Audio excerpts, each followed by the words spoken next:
Hi, everyone. Welcome, welcome. For those of you who don't know me, my name is Kenora Parham, and I am the Chief Executive Officer of End Rape on Campus. My pronouns are she, her, hers. And for those of you who are not familiar with EROC, we aim to end campus sexual violence by providing support for survivors in their communities, prevention through education, and policy reform from the campus to the federal levels, all while centering on systemically and historically marginalized student survivors. I'll now pass it over to Sierra. Hi, everyone. I'm Sierra Blum, and I'm the co-founder and chief operating officer of Survivor Fund Hub. My pronouns are she, her, hers. Survivor Fund Hub is one of the first of its kind funds in the country that provides direct financial care to college students impacted by sexual violence to help access resources in the aftermath of an assault. We believe survivors deserve healing, financial care, and the opportunity to continue with their college experience.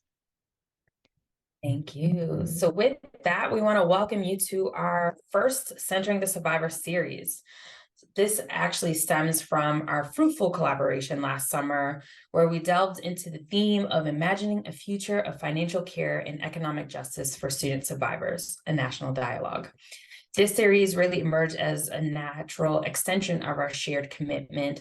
And so today our focus is on supporting student athletes, examining the economic and psychological challenges they encounter in the aftermath of sexual violence, and discovering how they navigate their healing journey towards personal joy. We acknowledge that the unique struggles faced by student athletes who often grapple with the economic hardships while striving for athletic success amidst a culture that may discourage addressing trauma. Furthermore, we'll discuss the impact of current Title IX regulations and other intersectional policies on survivor support justice, especially as we anticipate the forthcoming regulatory changes.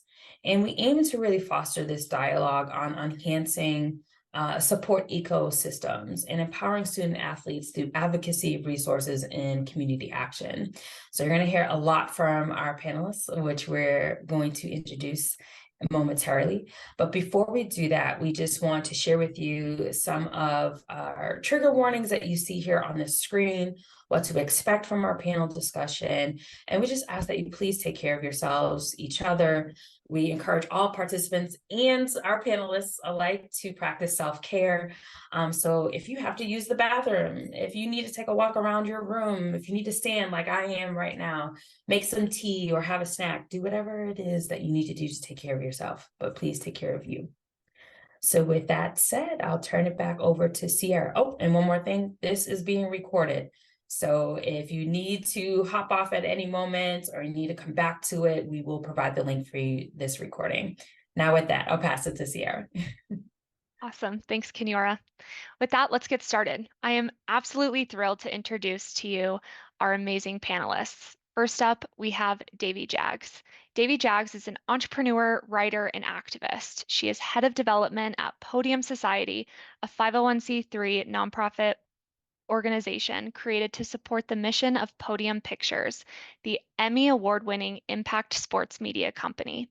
As a board director for the Army of Survivors, she supports sexual violence survivors in sports to change society through advocacy, education, and resources.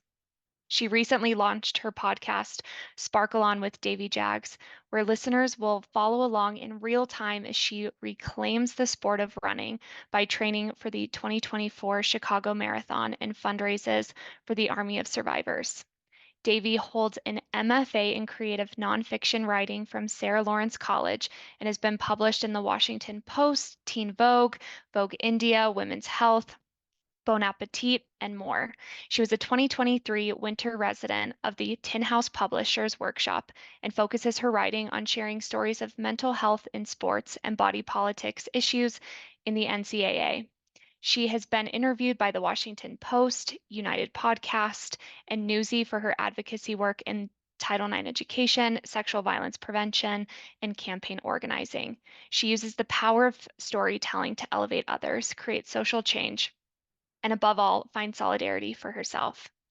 Next up, we have Catherine McLean. Catherine McLean is the creative and passionate program and partnerships director at We Ride Together. With her competitive athletic background in volleyball, rowing, and triathlon, and leveraging her expertise from her Master's of Social Work from the University of Wisconsin-Madison and Master of Business Administration Education from University Colorado Boulder, Catherine brings a diverse skill set to We Ride Together. Catherine also draws extensively from her professional experiences as a licensed social worker in community mental health and in the entrepreneurial spaces where she worked with and served diverse populations. Motivated to promote positive change in the world of sport and society at large, Catherine dedicates herself to increasing awareness of sexual abuse prevention and supporting survivors with her trauma-informed lens. When not writing for the blog, attending speaking engagements with athletes, or connecting with strategic partners, Catherine can be found swimming in the open water, skiing in the backcountry, hiking with her beagle named Bear, or on her yoga mat. And I can pass off to you, Kenyora. Thank you, Sierra. Next up, we have Tracy Vichers. Tracy E. Vichers is a nonprofit executive and nationally recognized expert on sexual violence prevention and survivor advocacy. Tracy currently serves as the executive director of It's On Us, a nonprofit founded in 2014 as an initiative of the Obama-Biden administration to combat campus sexual assault through peer-to-peer prevention education programs and activating the largest student organizing program of its kind. It's On Us is the only national sexual assault prevention nonprofit in the United States to combine grassroots organizing and prevention education with large-scale culture change campaigns through partnerships with creative agencies, influencers, and PR and communication firms and media. Tracy joined It's On Us in November of 2017, following its transition out of the White House to Civic Nation. Tracy is currently an active member of the advisory boards of Cultured Respect, the Every Voice Coalition, and Safe Bay. Tracy previously served on the governing boards of NRAPE on Campus, Safe Haven of Pike County, and SAFER. She also previously organized with Know Your Nine. Tracy was named 2014 Women's Media Center Progressive Women's Voices Fellow in September 2014. And in May 2011, Tracy founded the National Youth Service Learning Program, the 912 Generation Project, and acted as director until the fall of 2013. Tracy holds a BA from Williams College in Women's and Gender Studies and English Literature and an MA from Utrecht University in Comparative Women's Studies and Culture and Politics. Welcome, Tracy. But last but not least, we also have Veronica Igard. Veronica is a poet, writer, and aboricia. Did I say that correctly? Oh, yes.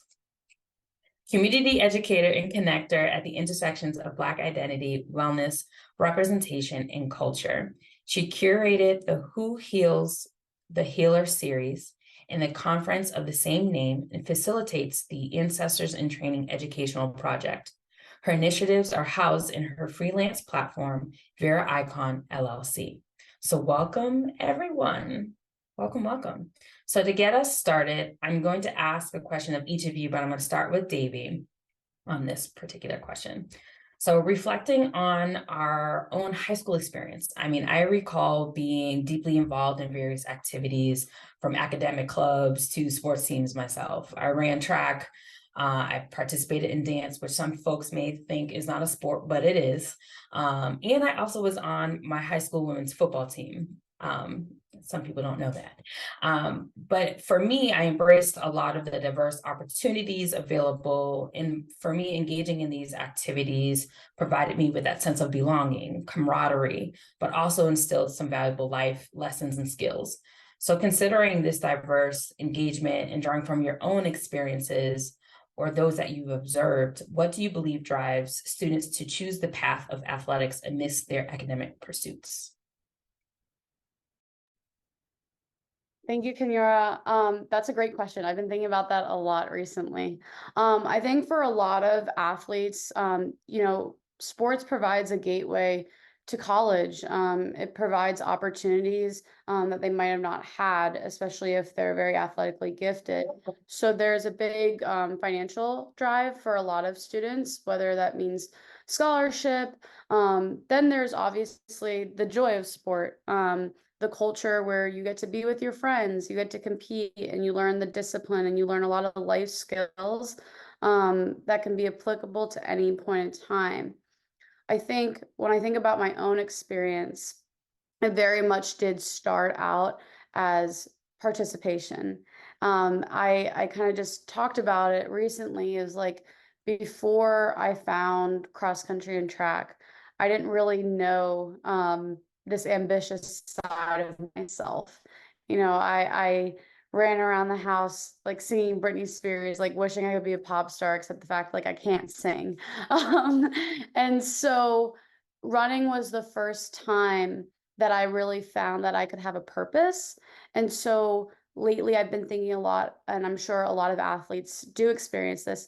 It's the first time, especially in high school and those coming of age years, is where they're seen. And I don't think that vulnerability and that tie and first experience to an identity is talked about enough. But as we talk about prevention work and the mental health side of sport, it's really important because there is a vulnerability in that notion of being seen. And when you're a kid and you're coming into figuring out who you are, that puts you in a certain position.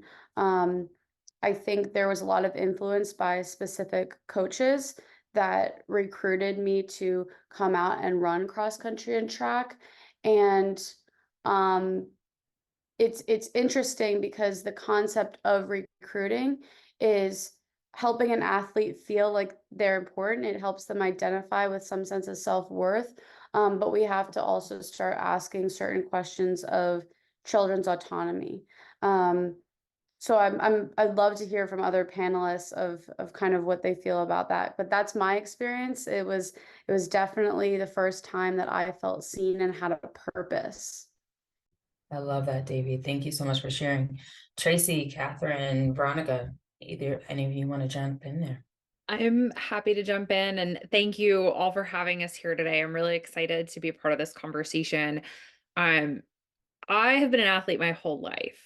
I was very lucky that I found swimming at a very young age. My mom enrolled me in swim lessons as a child in our community association growing up, thinking it was just going to be a life skill, right? There are certain sports that I think you fall into because your parents sign you up for something thinking it's going to be a life skill. And I will be the first to say, I could not do ball sports. I cannot throw a ball. I cannot hit a ball. I cannot kick a ball. It just don't. Like, it's terrible. And my parents had tried enrolling me in t-ball. They tried enrolling me in youth soccer, and I was just horrible at it. But when I started swim lessons, it was the first time that I felt like there was something athletic that I could do that I not only was good at, but I enjoyed, and ended up swimming competitively for 17 years, from the time I was 5 all the way through NCAA college sports. And for me, swimming was, to Davy's point, a huge part of my identity. It was something that gave me purpose outside of school. It helped me build relationships with my teammates and lifelong friendships. I still talk to so many of the people that I grew up with swimming from the time I was 5 all the way through college, who I consider my close friends and friends who are like family.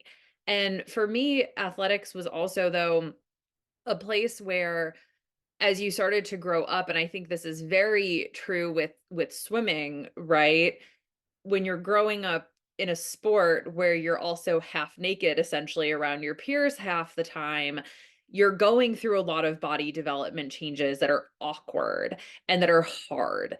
And I, was very lucky. I had very supportive coaches. I had very supportive teammates, but it really, frankly, wasn't until college that I had ever, frankly, felt sexualized as a swimmer. And it was this bucket of cold water that I experienced growing up. In high school, I was the fastest girl on our high school swim team, And so I practiced with the boys team because the girls frankly didn't like practicing with me. And so I practiced with the guys team, the men's team in high school. And I was used to having very close male friends who we were just friends, right? They didn't look at me in any sort of sexual or harmful way. And then I got to college. And I think, in my naive 18-year-old self thought, oh, well, this is just going to be another friendship group, another family, only to find out when I got to college how much sexualization occurred. There was a lot of pressure also because it was a co-ed team to engage in like hookup culture between the men's and women's teams. And it was really unhealthy and toxic. And looking back at it, it really, impacted my sense of self and my self-worth at times, because at the time, the men's team that I swam with was pretty toxic in multiple occasions. And there was a lot of really harmful behavior that occurred. And I think that that is something that we don't talk enough about when it comes to sports. We often, I think, when we talk about sports and sexual assault and sexual violence and sexuality, it's often talked about in the context of, these thought of as being hyper masculine male teams like football and basketball, where they're practicing and competing in a single sex environment, where we're seeing higher rates of sexual violence perpetration. But we don't talk enough about the dynamics and the sexual violence that occurs in teams that practice and compete in co-ed environments like swimming and track and cross country, because it does happen. And I think that it is something that we need to start talking about more. And how are we educating young people on how to be respectful towards each other and treat each other with the respect that's deserved, both, on and off the court, or on and off the track, or in and out of the pool. Absolutely, Tracy. Absolutely. Thank you so much. Catherine, Veronica. I'm happy to dive in next, and I'm going to piggyback off of these lovely answers so far, but based off my own personal experience and family and friends that have been involved in college athletics, as well as college athletes and survivors I've spoken to with Rewrite Together, a nonprofit completely dedicated to eliminating sexual misconduct in sport. It's the love of sports. It's the joy that we've talked about. It's that community. It's your friends, your goals, your dreams. It's wanting to be active. It's enjoying those health benefits, physical, psychological, physiological, and beyond those life skills that you've both discussed. And then, there's also those financial opportunities, scholarships, as being a pathway for athletics and academics to intersect. And I think we also have to remember that, there's those internal desires, but there could also be external pressures that result in someone wanting to join in sport, either family pressure, financial, and those kinds of things as well. But for me, above all, sports were an outlet. They were a way to cope with stress. And unfortunately, we can talk about how they can turn into a stressful environment that might not be as positive as we like. So I'm excited to dive into these topics that the panelists have brought up already. Thank you, Catherine. Thank you so much. And especially around the scholarship and financial aspects of this is important, which is why we're here today to talk about too. Veronica, I would love to hear from you and your perspective on what you believe has driven students to pursue athletics during their academic career, whether you were a student athlete or even not, as someone who may have just observed their friends who partook. Yeah, so I am the daughter of two athletes, track and field and basketball. And they lovingly raised me to have some agency, so I chose not to follow their footsteps. I decided to do ballet and chorus, but I would argue that the most, aside from ballet, the most athletic thing I did was marching band. And I participated as a drummer, carrying a 40-pound drum at like 13, 14 years old, trying to keep a beat, trying to not literally trip and have a good time. I echo what my fellow panelists have said around the camaraderie and the community. Definitely felt very treasured, for lack of a better term, by especially all the band moms, right? And there's some folks that we're still in community with each other. We still have pockets of community, and I still have my jacket from from that time. But I want to echo what Catherine just touched on around the financial opportunity and the mobility therein, especially for people of color.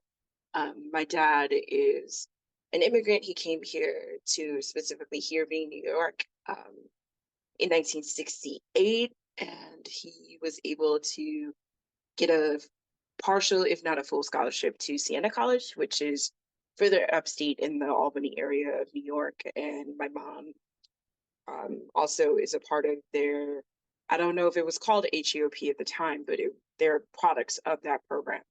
And I know that for them, especially at that time, it helped create a container of safety for both of them as two Black folks in a predominantly white institution. So I would argue that there's certain things about being a part of some kind of community, like there's levels and intersections to it, right? Of understanding like, okay, this person comes from a similar background as me.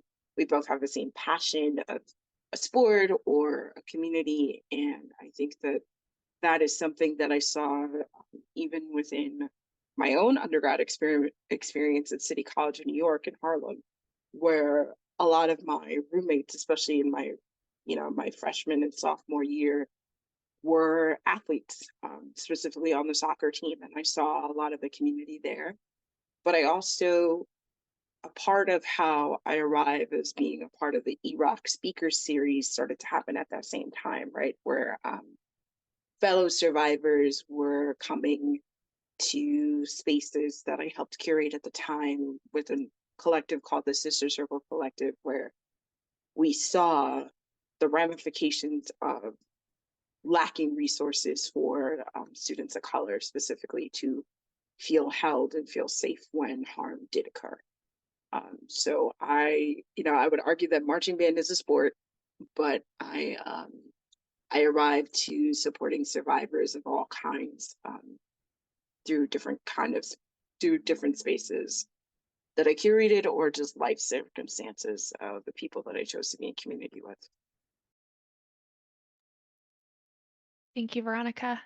Each of you have started to touch on this a little bit, but I do want to dive in a little bit deeper. Catherine, I'll start with you with this question. We know that each of you went to a different school, and for those in the audience who are coming from different schools, we know that the culture of sports looks different on each campus. We know that some students would travel great distances to watch their team to watch their school team play, which has created a sense of community amongst students from the same school as well as different schools. Thinking back to when you were in college, can you share more or dive in deeper from what you may have already shared about what the culture of sports looked like on your campus?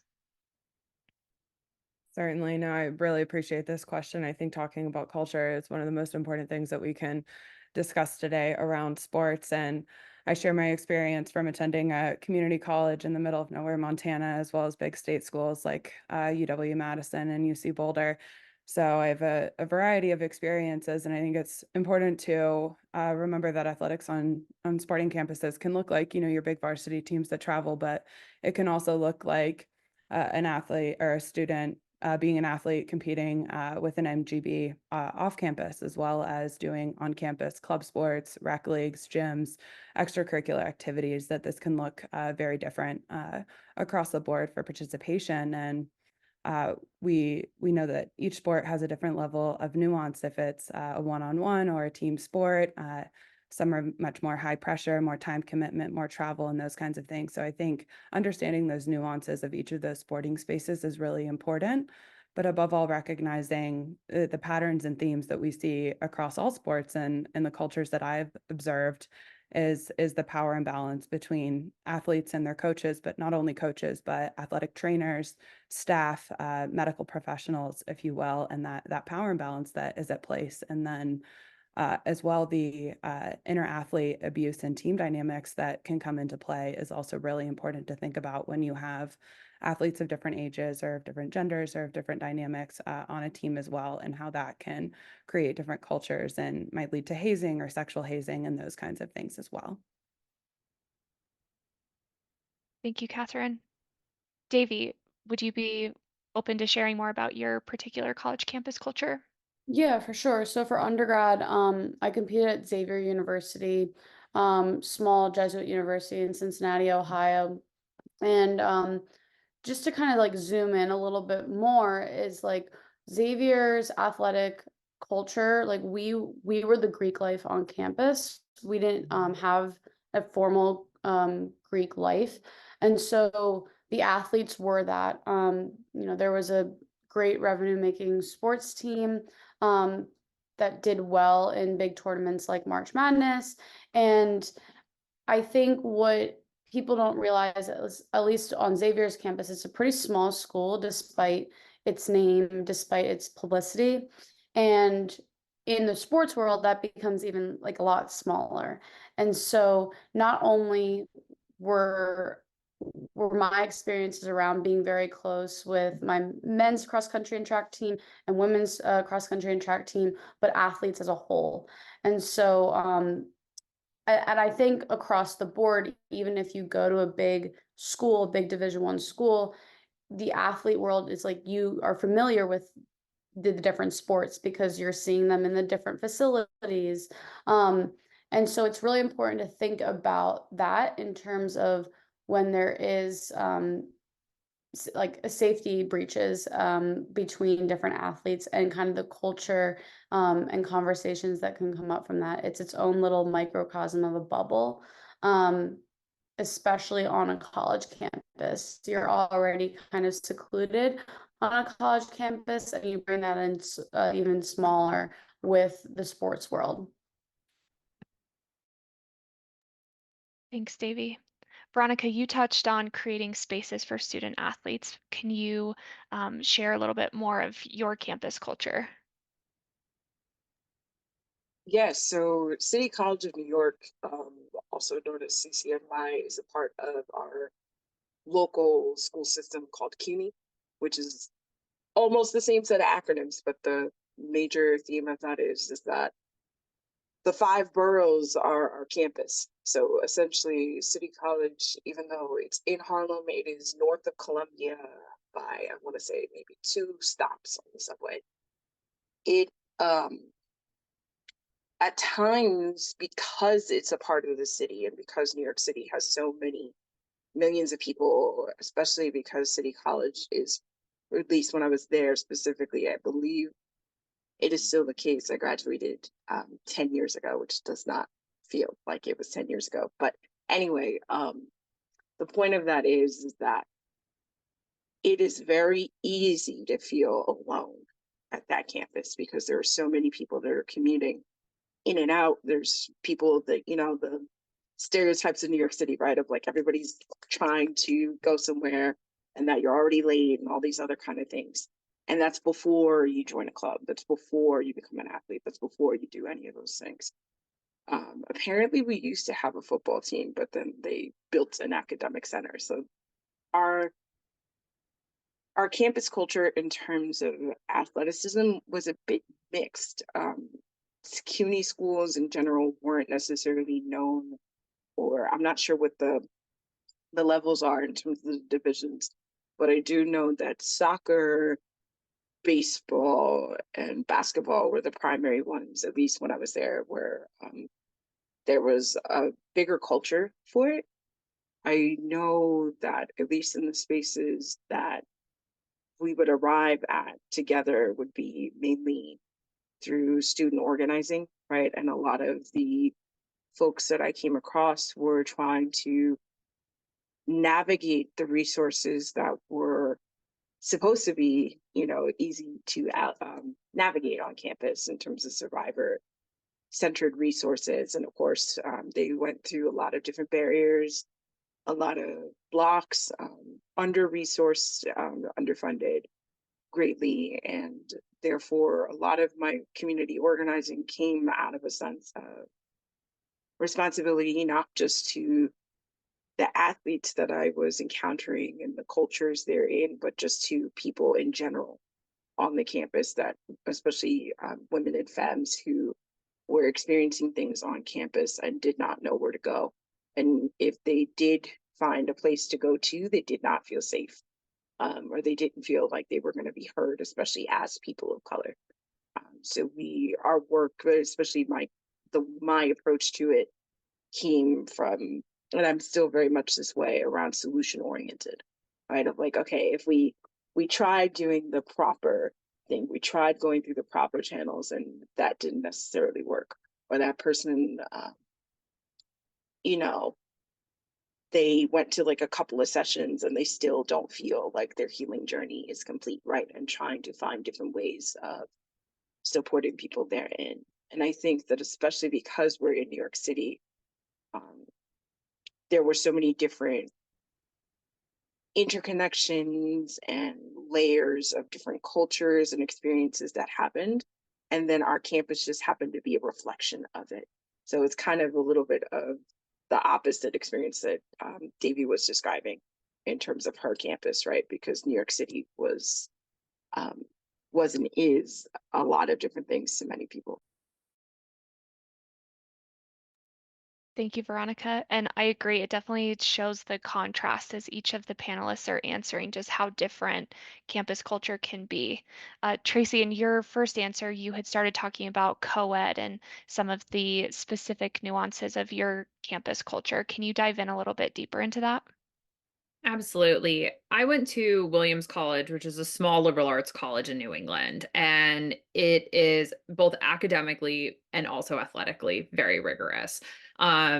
It's a Division III school, but it is a top Division III school for athletics. And consistently, you see Williams students winning NCAA championships at the Division III level. And in many cases, students who come to Williams to engage in athletics are coming because they want a healthier balance between sports and academics.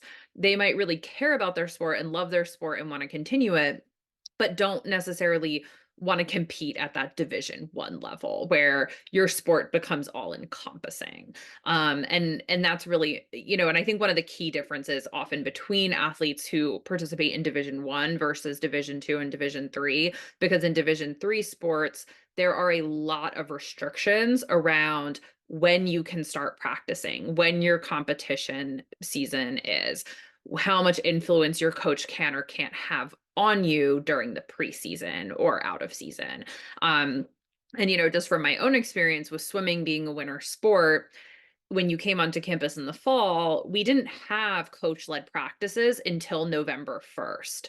But there was this expectation that on November 1st, you showed up for practice in shape, right? And so we had things called like captain's practices that were in theory optional, but actually weren't in practice. If you showed up November 1st having not participated in any kind of captain's practice, had not been fit, leading up to that, you were not going to survive the first day of practice. Like, you were going to leave the first day of official practice in a lot of pain and very tired, because there was this unwritten rule, right? That you would still be practicing in the off season, staying fit in the off season, whether it's on your own and through captain's practices. Also similar experience where there was no Greek life at Williams. And so the athletic teams really served as this conduit for campus party culture. And again, because it was Division III, you had athletes who might be in season, but then you had athletes who were in their off season. And the off season was really that time where, yes, you might be practicing and you might be trying to stay in shape and fit, but you also had a lot more flexibility to party. And so athletes really sort of drove that party culture at Williams when I was there. I also think too that there was and I graduated from Williams in 2010, so almost 15 years ago at this point, but there was this very weird, I think, culture and climate at Williams then where because Williams is so academically rigorous, you have worked really hard to get there, right? And there was a sort of like unspoken acknowledgement that everybody who was at Williams worked really hard to get there academically, athletically.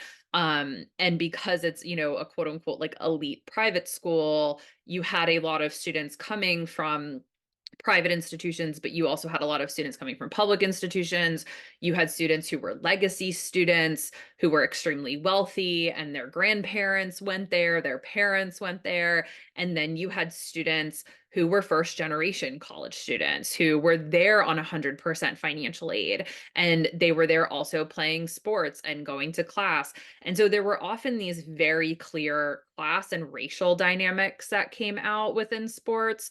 And you would know, right, that like some of the sports tend to, because of the type of school Williams was, tended to attract very wealthy white students to participate, right? Like crew, I think is, sort of notoriously a very white upper class sport that you typically don't get into unless you've gone to prep school beforehand, or you grew up in New England, right? That's like a very clear or like cross country skiing, right? We also had a massive ice hockey program, right? Those are not necessarily sports that you're going to see universal across the country, and felt very, stereotypically New England sport. But also with that dynamic, it was very, something that I found always very unsettling. And I think the further I am away from that experience continues to be unsettling to me, was that there was treatment of women in the classroom, like during daylight hours, or, in practice, or at like, or at games or meets, where you would have like the daylight treatment of women and then the nighttime treatment of women on campus, where when you were in a classroom setting or you were at practice or you were competing, women were seen by men on campus as their equal.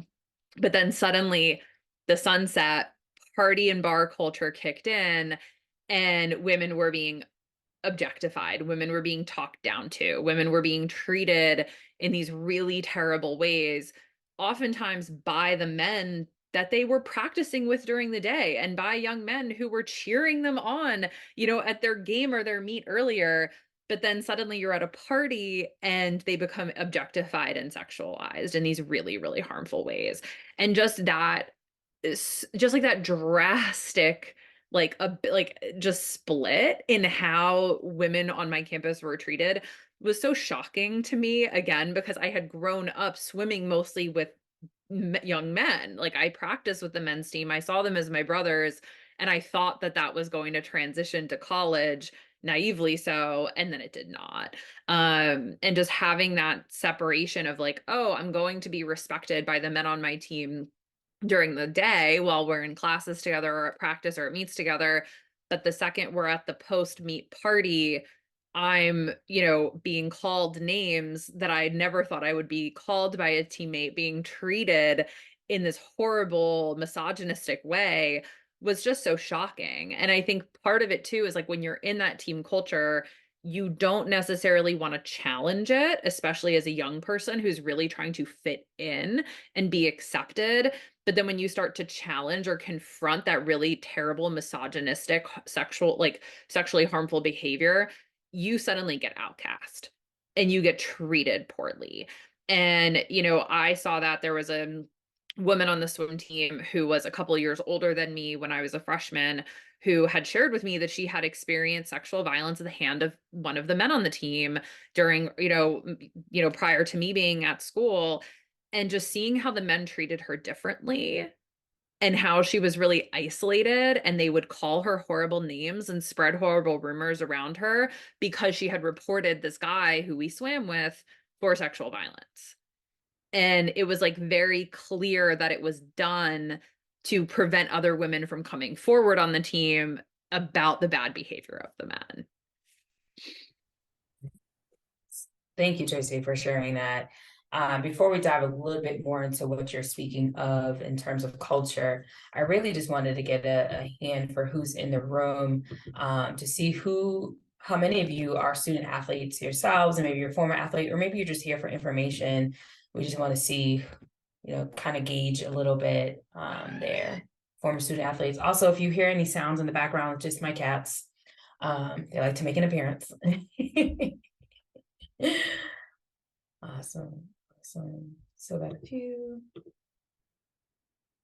All right, so we have some former student athletes in the room and folks who are just here for information. Well, thank you so much for indulging me in that. To continue on with our conversation, especially as it pertains to culture, some of the things that you all have named, Catherine, you had mentioned inter-athlete dynamics and hazing and sexual hazing. Some folks had mentioned things around this. I believe, David, you had mentioned around this microcosm and this feeling of seclusion. And Tracy, I know you mentioned party culture. And let's even talk about the different racial dynamics too, especially depending on what school you went to. I know I went to a predominantly white institution for both my undergrad and grad. So the differences there are definitely stark. But I want us to dive even more deeper into why we believe there has been this shift in college sports and sports culture from one that, when we were talking about earlier, is like, we're looking for a purpose, we're looking for that sense of belonging, we were looking for that camaraderie, and that was there. But now what we have seen, just from way of hearing from each of you, it now appears that there's this isolation that has stemmed, whether it's amongst folks on an individual basis, or maybe sometimes there are teammates who feel like they're being isolated because they've been a witness to something. So why do we believe, or like, what are the factors do we believe are existing that have created that culture shift from one of a uniting force to one of that isolation, especially with those who have experienced or are aware of sexual violence incidences. And Davey, I'll actually start with you on this one, and then please jump in. Feel free to piggyback on each other. Yeah, I think there's been an extreme shift as it relates to the mental health crisis in the NCAA, and just athletes as a whole. In part because of the professional athletes that have taken a step back and then, has publicly come forward with their struggles with anxiety and depression, which is very real when you're competing at such a high level. And then, not to mention the series of tragedies that did come out of the COVID-19 pandemic, where within a 3-month time span, there was about 6 women student athletes that had committed suicide. And so it really raised urgent conversations, specifically in women athletes, of, why is there this extreme mental health crisis? The CDC then reported like young women and girls were seeing higher rates of depression and anxiety, that we can maybe assume comes from this culture that we're speaking about in educational environments. With that being said, I do remember sitting in the classroom in, I guess, 2016 when Me Too first went viral. And I still believe to this day that college students as a whole were very much left out of that conversation, as far as it relates to elevating survivor stories. And I say that because right now we saw so many rollbacks with Title IX under the Trump administration. And we were seeing increase in reporting from climate surveys, which, although it's showing that there's more reports of sexual violence, we ultimately want to see those reports come in so schools can hold perpetrators accountable. However, with these rollbacks, I'm sure most students didn't feel safe, especially students of color, coming forward with these incidents. There's largely this stereotype and stigma that people are coming forward against successful athletes. And I think that we have to think about those power dynamics and hold schools accountable on basically allowing athletes to stay on campus when they're either found guilty of sexual misconduct, or if they're allegedly found guilty of sexual misconduct.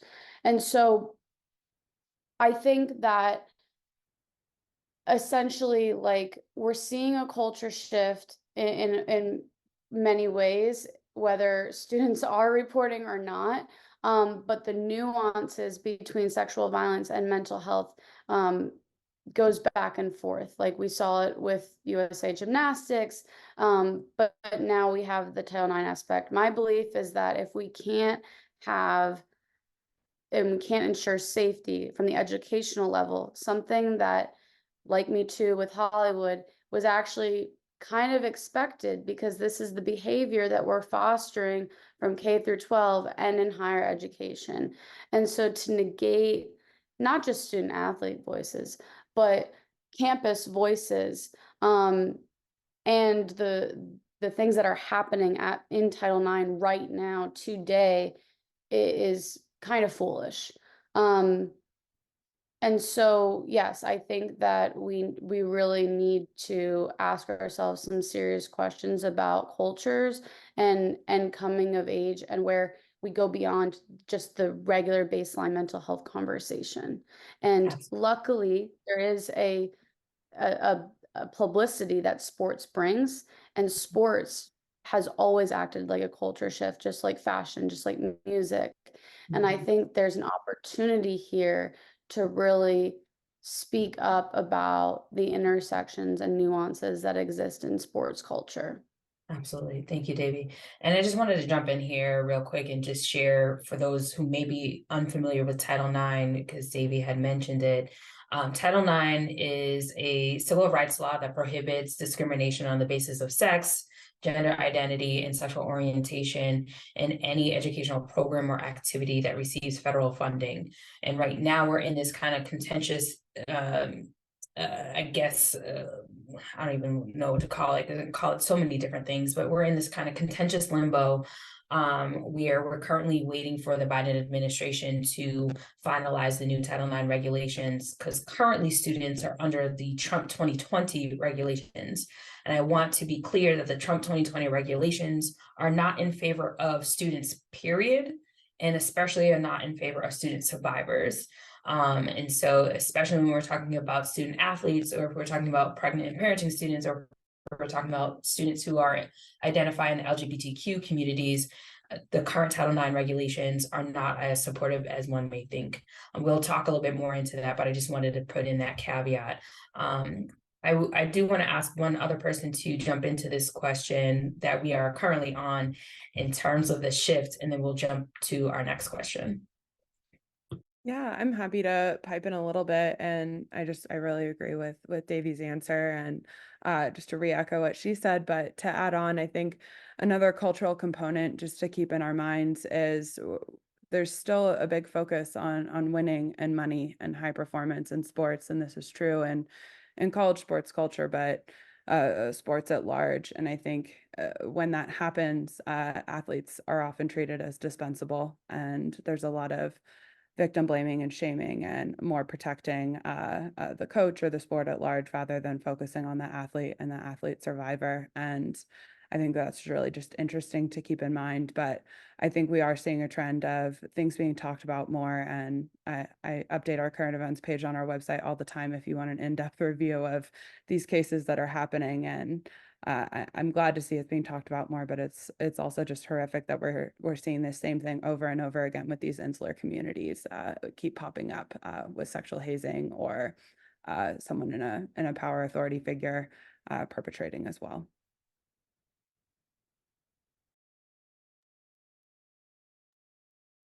Thank you, Catherine. Tracy, your organization, It's On Us, recently conducted a research study, Prevention is a Team Sports Study, a quant study where you engaged male-identified student athletes. Can you share more about this research and what surprised you? What are the important outcomes you want the audience to know? Absolutely. Building off what others have said, I think just for context as to why we made the decision to do this multi-stage research effort, was because we knew, right, in 2017, the NCAA enacted policy, a sexual assault prevention and response policy that all member institutions in the NCAA are expected to comply with. And it's been updated multiple times since then, most recently in 2022 and 2023.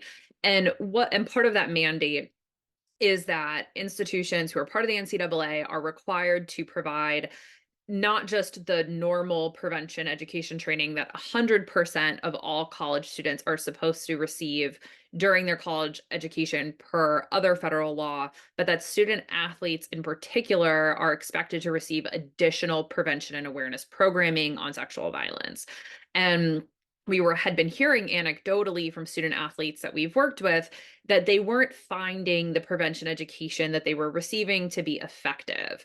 And so we made the decision to, we partnered with the NFL to fund this research, and we conducted a 2-part research project. The first was a qualitative data collection project where we spoke to 710 male athletes from all across the country through 38 in-person focus groups to hear from them about what they had learned or hadn't learned about sexual violence through their campus provided programming, what experiences they may have had with sexual violence themselves, and what did male athletes see as their role in prevention of sexual violence on their campus. And we followed it up with a subsequent quantitative study where we looked holistically at over 1,100 college men who and their experiences with sexual violence prevention. But we were also able to cut the data to isolate the responses of students who self-reported being NCAA athletes. And the findings were extremely telling. And I think one of the big pieces that often gets missed in this conversation about sexual violence and survivorship is that it's not just women identified students who are experiencing sexual violence. It is also male identified students. And that was so prominent as in both the qualitative and the quantitative. But just to give an example, when we conducted the quantitative survey, non-athletes reported having experienced some form of sexual or dating violence at a rate of about like 8%. Male athletes reported it at a rate of 17%. So more than double, essentially. And the only students who self-reported higher rates of experiencing sexual misconduct in college were men in Greek life. And when we think about those two student populations in particular, they are often the student populations that are seen as being more likely to perpetrate, but they are also more likely to experience sexual violence themselves. And that connection between experiencing sexual violence and perpetrating sexual violence, I think, often goes undiscussed very often when we're talking about the issue of campus sexual assault. And we also found that male survivors who were athletes had a really difficult time actually seeking support services in the aftermath of dating violence or sexual assault, because so much of the resources on college campuses for survivors were housed within things like the Title IX office that they think of as being for gender equity in sports. They think of Title IX as being a tool for women athletes. They don't see it as a tool for themselves, or they see it being grounded within the Women's Center on campus or the LGBTQ organization on campus. And they don't always, again, see themselves reflected as part of that community. And so they have barriers to seeking support services, and they have barriers to seeking out, and they have barriers to reporting as well. And I think one of the most telling examples, frankly, of one of the young men that we spoke to during the focus groups was that he had shared that he had been experiencing for a while, he had been experiencing ongoing dating violence at the hands of his girlfriend. And they would get into fights and she would become physically aggressive towards him. But he said, like, he's a 200-pound plus college football player. And so in his mind, he's like, who's going to believe me that I'm experiencing dating violence, that my girlfriend is being physically abusive towards me? No one's going to believe me if I tell them that, because they're going to look at me and say, well, why didn't you do anything to stop it? And and that was a common theme in talking to the young men who participated in this research, that if they had experienced some form of dating violence, they just didn't think anybody would believe them. And that's really horrific and horrible to think that they just don't feel that there are any resources or support for them. And just one other, I think really important point that we found in all of this was that there were also young men who, and we have one student in particular who we've worked with for quite some time now, Patrick Maddox. He has since graduated, but he was an It's On Us student and an intern for us as we were conducting this research. And Patrick was a whistleblower at his college, and he was on the college football team, and he whistleblew about a series of incidents related to sexual assault within the football team and statements made by his coaches. And he ultimately ended up facing severe retaliation at the hands of his teammates and coaches for speaking out. And just to see what he had gone through, just as somebody who tried to stand up and do the right thing and say, this is inappropriate. We should not be doing this. You should not be trying to cover up sexual assault that has been occurring at the hands of players. And he ended up getting pushed out of the football team and ended up suing the university. And thankfully he won. But having watched him go through that process, to see this community that he once saw as his family, right? These coaches that he saw as father figures to him, these teammates that he saw as brothers to him, isolate and ostracize him because he stood up and did the right thing, was extremely damaging to him and his sense of identity and mental health. And I think we cannot overemphasize the need for mental health services for student athletes, whether they are survivors themselves, whether they know someone who is a survivor, or if they are somebody who is whistleblowing, right, in these kinds of incidents, because the damage to your own mental health that can occur is so challenging for young people, especially at an age where they're still trying to figure out who they are in this world and what they want to do long term. And having those support services is so critical. Tracy, thank you so much for sharing your what is much needed research. I don't believe that there is any other type of research like this that has been conducted. So thank you to you and your team for conducting it. It's such important information that we need to have, especially because I think what often gets lost is that men are also survivors of sexual assault. And I think that gets lost in this conversation. And I think what also gets lost is what they are thinking, how they are perceiving sexual violence, and the lack of resources or information that they're just not being equipped with. And so thank you for this research. I'm going to combine a couple of questions here because we are running a little bit low on time, and I want to make sure that we're hitting some salient points here. But one of the things, and Veronica, I'm going to start with you on this, is, we talked a little bit about the financial aspects of things, and we talked a little bit about the emotional pieces. But if we can dive a little bit more deeper into the emotional effects of sexual violence and what the other risk factors are that we need to highlight in that, and what you see to be are the resources and support systems needed for student athletes, beyond reporting. Because one thing I wanted to share is that, actually, no, I'm gonna stop there because I want to allow you to get there.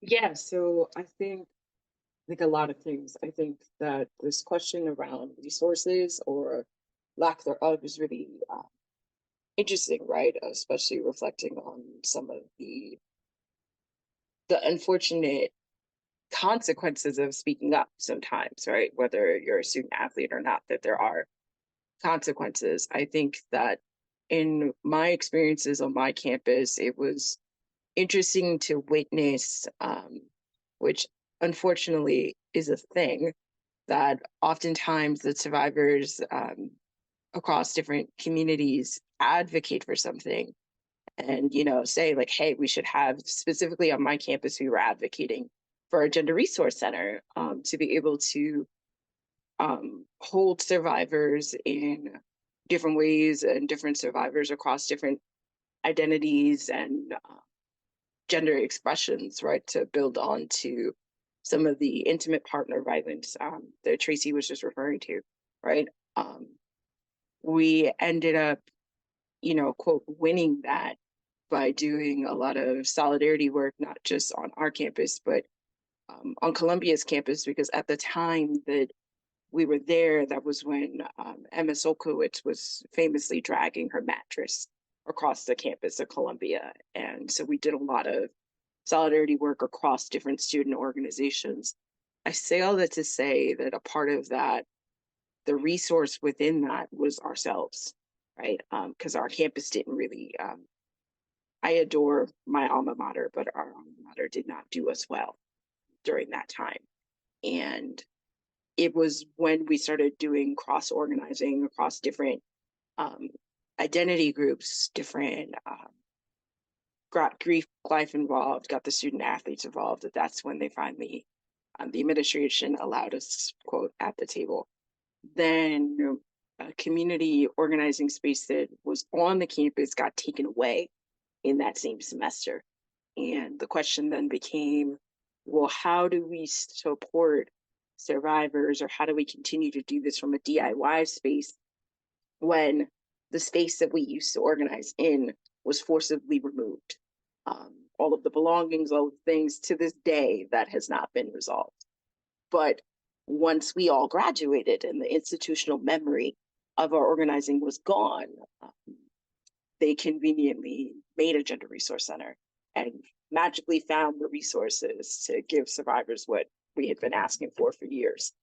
I say that to say some of the different factors that will play into that are the different politics of the school and the different political mechanisms that are happening within that can feel overwhelming, especially to a young person, especially to somebody who's just now navigating bureaucracy, right? Like that was a better teacher of how to navigate bureaucracy than any professional job that I've had since, right? And I think that the emotional side effect of that is that there were people who the consequence of them speaking up for all survivors across different groups or organizations was that they did not graduate on time. They were punished severely. Like their financial aid magically had issues when it never did before. They, as people of color, continue to feel marginalized. Even more so, the different interlocking oppressions made themselves more prominent, even though New York City is heralded as, you know, this melting pot, and we have all these different cultures and all these other things, which we do. But the consequences of that were disproportionate. They were felt by the Black and brown folks who advocated loudly for everybody to have better resources. And then once they, you know, were pushed out, silenced, all these other harmful actions occurred, the emotional side effect of that was a lot of them stopped organizing. They stopped advocating. They stopped doing whatever it was that, you know, allowed them to have a platform. And especially stereotypically in college, you're between 18 and 22 if you graduate, quote, on time. That's a formative time in your life, period. But especially imagine being silenced at that age, and then, you know, what happens to that person? What is the recourse? Like, how do you remind people of their innate wisdom and agency in spite of that? So in my community organizing practice, a lot of what we would do was that we would hold, at the time, what we called venting sessions, where we aspired to help folks feel like they could get their voice back. Either that or that they could be heard at all. Because in every other scenario, in every other, you know, quote, quote, proper channel, they weren't heard. Or they were, but they were told like, oh, not yet. Or like, we'll get to it, but not right now. We've got ABC funding coming in. We are trying to do this thing, and the priorities were different. And it was never in a space where we could feel like we were heard. So I think that the consequence of that is trying to build spaces where people are heard, where their agency, you know, can be expressed, or that they can, you know, think those things through. And I still, to this day, there's some people that I made community with still that I remember from that time. And I know that for me, that's where I found my, it's a part of where I found my voice to be able to speak to different things and to feel comfortable speaking to things from a lived experience place, as opposed to just like, you know, solely academic. Because especially as a Black woman, sometimes, you know, we have to have all of these letters and these things. We've had to do A, B, C, D, E, F, G, beyond to be able to be taken seriously, right? And going, this is a bit of a 360, but going back to what Davey brought up about the Me Too movement, right? Specifically in the New York City area, a part of the viralness of it, especially here on a local level, was because Tanara Burke had been doing that work in the Bronx, like servicing Black and brown youth, young people for forever, right? And then Alyssa Milano chose to use that combination of words, and then like, you know, seemingly, I say seemingly playfully, like everybody started to talk about it. And I think that a part of the ways in which we can shift culture has to include cultures of care and cultivating cultures of care across, like, because cultures care and cultures of care is for everybody. I know that we're talking about this in the student athlete perspective, right? But especially when we're thinking about ways in which we can have emotional justice, I think that it's, I don't want to say easier, but that's the only word that I have right now. So forgive me. I think that it's easier to arrive at a space of, you know, trying to cultivate emotional justice when we're shifting the culture to actually focusing on holistic wraparound care that is also culturally competent. And I'll stop there. Absolutely. No, Veronica, that's a good touch point, because I think what often gets lost is we're not thinking about the holistic sense of the person as a whole and their emotional well-being, and that may be the starting place that they need before all these other things in terms of other resources. And it's about, how do I get my voice back? You know, how am I able to voice what has happened to me? Because it starts there. And I think that's a resource that isn't your traditional sense of resource. It's like getting your voice back, that emotional justice that you talked about, and feeling like you can get back to how things were prior to what you just experienced. But I want to shift a little bit and bring Catherine in here to talk a little bit more about, similar to what Veronica was saying in terms of the emotional aspect, but then now the financial piece is there, because you did talk about the loss of scholarship. You did talk about the financial components that come into play here. But in addition to that, like, what are the financial effects that are placed upon student athletes, and what are the resources that one should be thinking about, or that we should be thinking about? What are the opportunities there?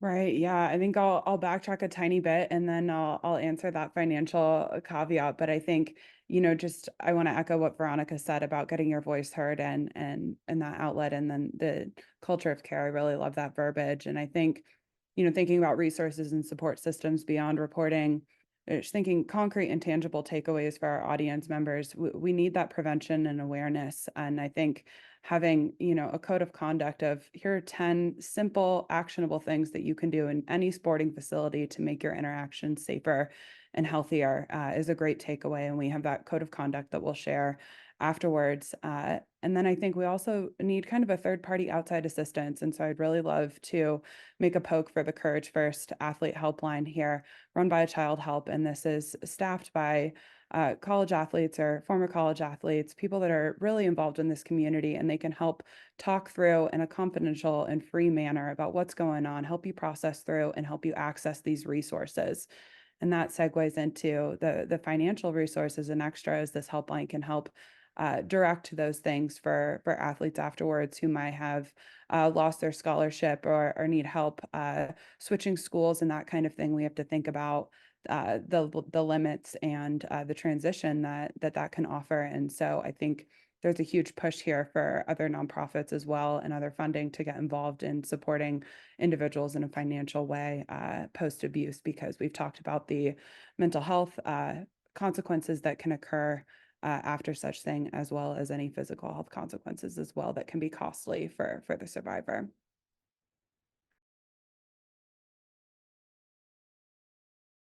Thank you for that. I now kind of want to tie those two, the emotional as well as the financial, together and talk really briefly about a bill that was introduced into Senate. Senator Tim Kaine of Virginia introduced the Support for Universities and Colleges to Champion the Emotional Success of Survivors, the Success Act, in November of 2023. The overall point of the bill is to support student survivors of sexual violence and other violence, improve academic outcomes, and help ensure access to resources on campuses. More specifically, it would increase mental health services, provide reentry assistance, increase training for faculty and administrators, provide patient-centered professional development training for academic advisors and counselors, provide academic accommodations, and create or enhance a fund for survivors to use wraparound services like housing, healthcare, and mental health treatment. So touching a little bit and a lot as well on those holistic wraparound services that we've been talking about so far. While it has not been passed yet and is currently in the Health, Education, Labor, and Pensions Committee, what type of hope do you think that this gives for student survivors of sexual violence? Tracy, I'll start with you.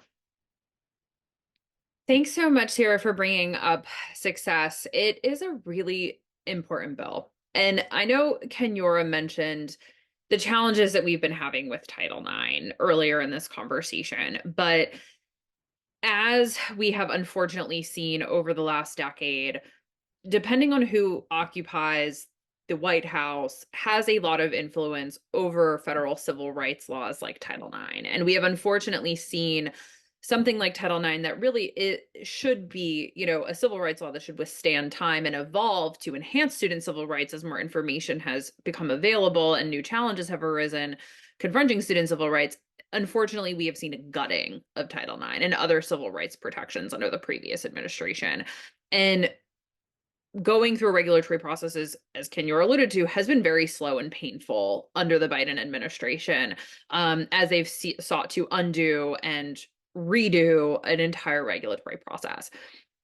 And I think one of the things that we are seeing now is trends with members of Congress at the federal level as well as at the state level to create additional legislative protections for student survivors that can withstand some of these challenges that we're seeing being brought against Title IX and this kind of back and forth that we have seen, this push and pull over Title IX regulations.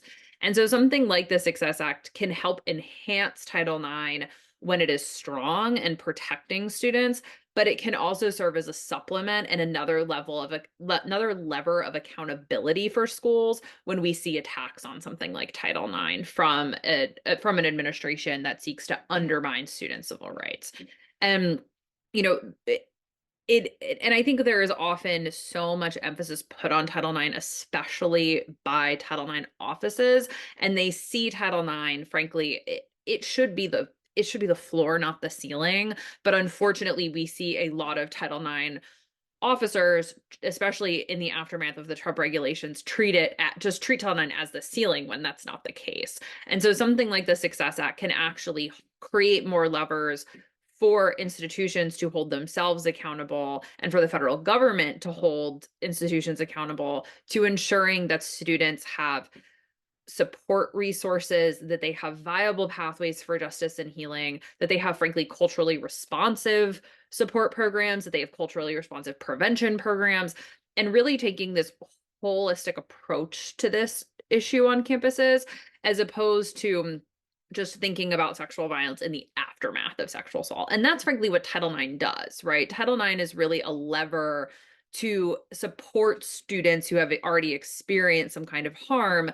But ultimately, I want to live in a world where no student graduates college having experienced sexual assault. And Title IX, frankly, just is not going to get us there. And so something like the Success Bill that takes much more of a holistic, whole of student approach and whole of sexual violence spectrum approach is really, really critical. And I'm hoping that, the members of Congress vote to pass the Success Act, because it can have such a transformative effect on campus communities if it is passed, and will again just be another, tool in students' toolboxes to getting the prevention, education, and support services they need if, God forbid, they do experience violence.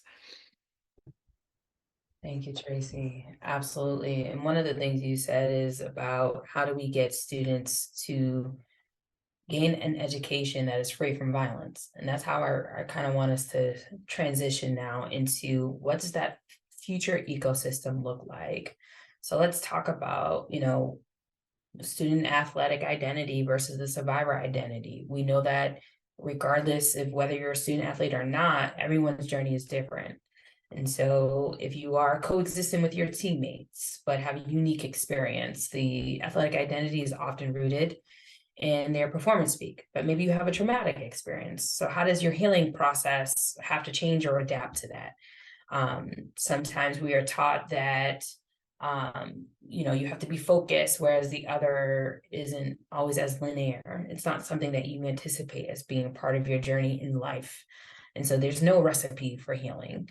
And when you're an athlete, you know that there are there's a certain playbook that you have to adhere to, and you know how to get to success, you know how to get to the goal, the winning goal. But as a survivor, it's not always as simple as that. It's not as unique or linear. So when you are coexisting with your team, how are you compartmentalizing those identities? And, what does that look like as you're navigating your healing journey and you trying to create that future ecosystem for yourself? So Davey, I'll start with you, and then Catherine, you can jump in.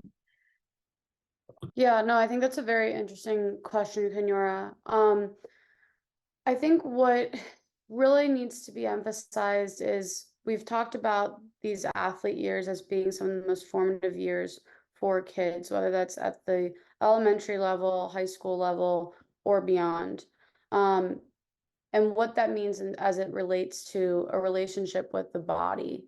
And I think in my experience, I was always kind of resisting some of these power dynamics that I felt were harmful to my body. But, whether it was emotional abuse and manipulation at the high school level, whether it was experiencing violence in college, there's a overall like gaslighting nature of that makes you second guess what you actually feel, not just mentally but physically, the physical response to trauma that happens. And when you are expected to perform at such a high level, and when you believe that your entire identity revolves around the sport, it's very easy to feel like a failure. And that is how I felt, is if running wasn't going well, then I was nothing. And so what even though there was plenty of resources on campus, they mean nothing if they're not followed by the university and all these programs that are honestly allocating money to survivors and helping them. And unfortunately, it does still rely on the survivor themselves. And so I had to come to hard terms with that although I identified as like running as my happiness, passion, and self-worth, which I called my sparkle, I really had to realize that my sparkle was a lot of different things. And there at first was guilt in that. I think cross country and track, but especially cross country, there's a lot of type A individuals. They get good grades, they run fast, they're super disciplined, they don't party. I wasn't that person. I didn't fit in for those reasons, and then I didn't fit in because you don't see a lot of Indian women running. And so I never felt like I fit this mold. And to take ownership of my sparkle and explore that was really vital to my healing. It was really vital to how I identified as an athlete. I'm always an athlete, whether I'm running or not, like an athlete is who I am. But I'm also a writer. I'm also an advocate. I'm also really loud and think I'm really good at karaoke, but I'm not. And I think that that's really important as we talk about not only balancing this identity as an athlete, but also if we did experience some form of violence, that it doesn't define us, it doesn't dim our light. So yes, I'm going to advocate for resources on campuses in workplaces till the day I die.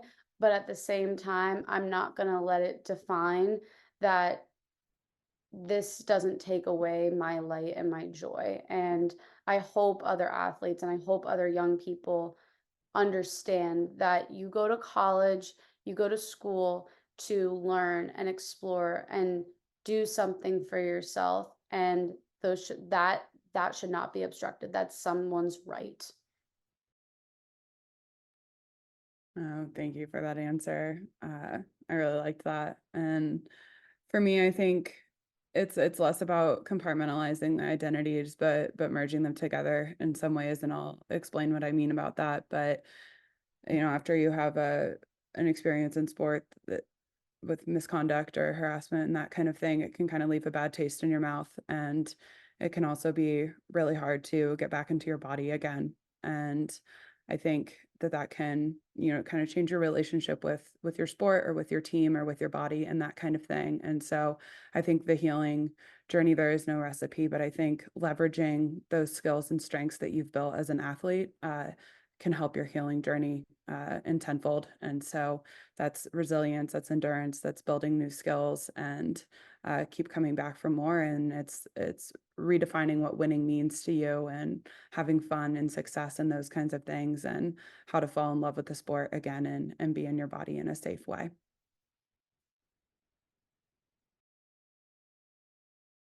Thank you, Catherine. Veronica, I would love to ask you this question. As a community educator and connector who delves in the wellness world for survivors and assists individuals in their healing journeys, in your perspective or from your perspective, what does our future ecosystem look like when it comes to our future children and helping survivors find their own version of joy? Yeah, thanks so much for this question. I think that this really speaks to the ethos of my project, Ancestors in Training, which essentially is how to be a good example for those that are coming, that are already on the way, while we're still here, right? And understanding that our time here is finite, not from a place of fear, but one that is rooted in understanding and acceptance and prioritizing, with the time that we have, how can we make the most positive and most generative impact? That all being said, I think that there's a space of possibility. I believe in radical imagination and radical joy and all things. And I think I don't want to say advice or my suggestion, no, invitation, that's the word I want. My invitation for folks, especially if they're on campuses, is to continue to archive, right, and to continue to document some of our joys and our triumphs in spite of the things, right, and some of the aspects that we're learning through or we're letting go of along our healing journey. I think that for folks who, especially for us on this panel or anybody who also works with survivors in general or is a survivor, I think that another thing that is important is to what's the phrase? Not go quietly into the night, right? Like just because we graduated, like, okay, like I wash my hands of this ecosystem, right? Just like what Davey said, like about always being an athlete, like we're always, especially for survivors, we're always going to be a survivor, right? But that doesn't mean that we should isolate in a way that is unhealthy. I think that sometimes isolation is necessary depending on what's going on in your healing journey. But I think broadly speaking, there's extension of care that can't just happen by yourself, right? Like, yes, self-care, but also be in community with people, try and find ways to cultivate pockets of joy or find your third space, right? I think that that's something that a lot of people are, at least on social media, talking about in New York, how we're losing a lot of third spaces because campus cultures, in the most positive way, can be a third space for people where like that's their community, that's their home, or athletes, specifically the team, right? So when we lose that, or when we move on from that, or we age out of that, I think that there's this liminal space that should be tended to, with care and with, some kind of reference. And I'll pause there. That's beautiful, Veronica. I know we are up on time, and so this has been an amazing conversation, a very fruitful one, something that's been filling my spirit up. And what I would want to ask each of you in maybe like 60 seconds or less is to share what your call to action is, and what you would want participants who are on this call to create that ecosystem. What does that look like, especially for college student athletes, as they're trying to pursue their own version of joy? So Davy, I'll start with you, then Tracy, then Catherine, and Veronica, I'll have you close us out. Yeah, I would definitely say don't let anything dull your sparkle, your happiness, passion, and self-worth. I really urge everyone to find the things that make them them and make them genuinely happy, and give them a purpose, because at least in my own healing, that is what has helped me. And I think that is, you're right. It's what you deserve. Everyone deserves happiness and care. So sparkle on.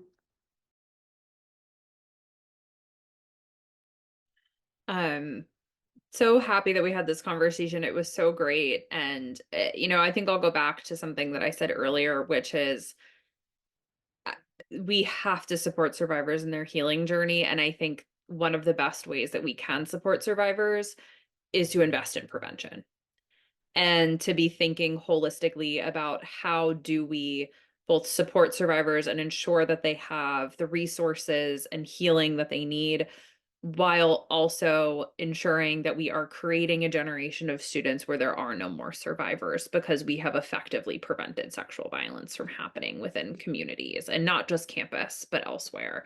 And I think we can walk and chew gum at the same time.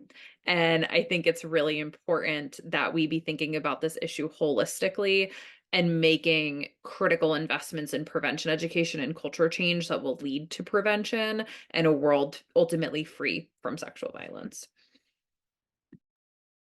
I couldn't agree more with that sentiment. Few quick suggestions for athletes: take the coach athlete pledge, learn best practices that you can act in your barn, in your boathouse, on your field today. Save the hotline number in your phone. You never know, but the Courage First Athlete Helpline could be really helpful. Check out our card diagrams. You can kind of do a gut check of, am I experiencing abuse? Is this tough coaching? What's going on here? Do a gut check there. Parents, be aware of grooming. Take some pressure off your athlete. Double check your kid's coach. Make sure they have credentialing, training, background checks, those kinds of things. And then for the culture shift at large, let's start listening to what athletes truly want and need and their priorities, and honoring that.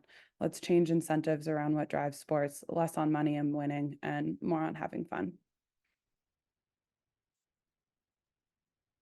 I would say to follow the call to actions that everybody else said, but also making sure that you check out the resources that EROC has on their website. There are a lot of different things for all kinds of folks. My specific call to action for anybody that finds this is to find something that you're grateful for in this season, and something that you're ready to let go of in this season. Because oftentimes with healing and wellness and all the things, we're always talking about things that we want to call in and we want to rightfully see, but we often don't talk about what has to be let go of, or what I colloquially say, like how to make room for our blessings, or make room for the things that we deserve because we rightfully deserve them. So that said, for anybody that finds this, the invitation here to close this out and to send you with some grounding is to rub your hands together like this, and to the point where they generate heat. However however long that takes, whatever feels good to you.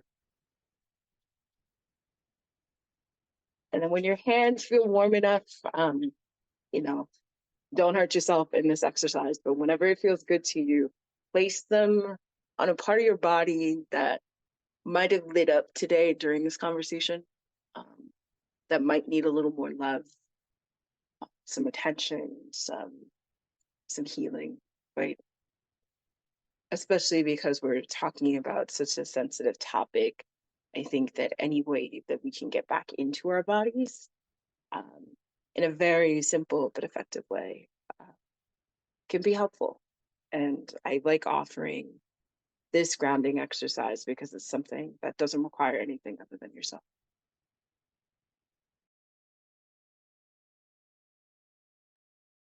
Thank you so much, Veronica, for that. My hands are definitely warm and I put it on my heart, so hopefully that does all of the good things today. I just wanted to take a moment to thank all of the panelists for leaning in and being vulnerable and sharing their college experiences, their cultures on their campuses, and for just sharing their knowledge and creating such an inspiring and uplifting environment today. I really am so thankful that all of you gave Kenyora and I your time. And I also want to thank all of the attendees for giving, whether it was your lunch hour or spending your morning with us in this very fruitful conversation as we explored the topic of campus sexual violence for student athletes and what we can do as a community to build an ecosystem of care as we move forward. If you have any questions at all, please feel free to reach out to Kenyora or myself. We will be sending out an email. And I just wanted to say that this is the first installment of the Centering the Survivor series. So please be on the lookout for more conversations as we look at additional identities on the college campus and ways that we can contribute to the ecosystem of care, as well as a podcast that will be released in the coming months where we will dive in deeper in one-on-one discussions with individuals to continue some of these incredible conversations that we've been having today. Again, thank you so much for your time, and I hope everyone has a great rest of your Friday and a great weekend. Thank you.